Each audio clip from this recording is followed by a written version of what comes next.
Saturday, a man walked into a Pittsburgh synagogue and killed 11 people during a service. Hours ago, the man charged in that attack appeared in a federal courtroom for the first time. Good evening, I'm Josh Lowe. And I'm Latricia Thomas. Robert Bowers faces 29 federal charges for the attack on Saturday. Witnesses say the courtroom fell silent as Bowers was pushed in his wheelchair before the judge. Bowers was injured in a firefight with police at the Tree of Life Synagogue.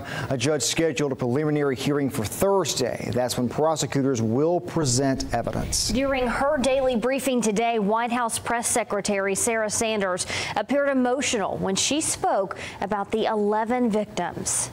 They were proud grandparents who taught their grandchildren to value faith, family, and country. And they were the religious heart of the Tree of Life community. Our nation mourns the loss of these extraordinary Americans, and we also pray for those who were wounded. Police say he expressed hatred of Jews during the rampage and later told officers he wanted all Jewish people to die.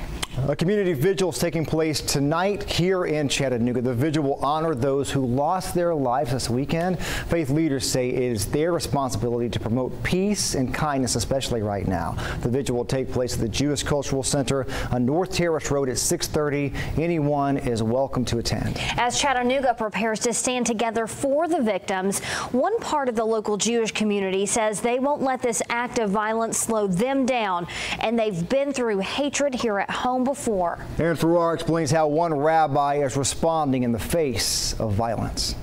This is where the congregation comes for worship. There will be some changes made for security purposes, but the rabbi here says there's a greater mission ahead.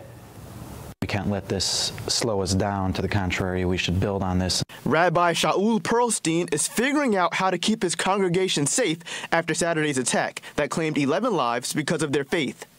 There is usually someone here that is either involved with the law enforcement or has some special training on response.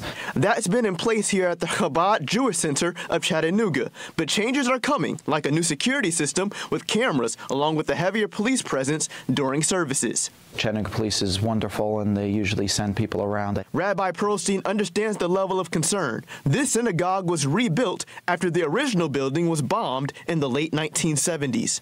The only thing that survived that bombing are these 3 Torah scrolls. They made the move from the old location in East Brainerd to right here on Vine Street. Pearlstein knows hate is alive, but as he plans to speak at that vigil tonight, his message is one of self-evaluation. What could we do to influence our block, our streets, our neighborhood, which again starts with us. So instead of dwelling in darkness and hate, his focus: spreading the light. Spreading the light, something that each person can do a little more of. Reporting in Chattanooga, Aaron Farrar, News Channel 9. The man convicted of that bombing in Chattanooga synagogue was executed in Missouri in 1993 for the sniper shooting of a man outside of a St. Louis synagogue. Armed guards at places of worship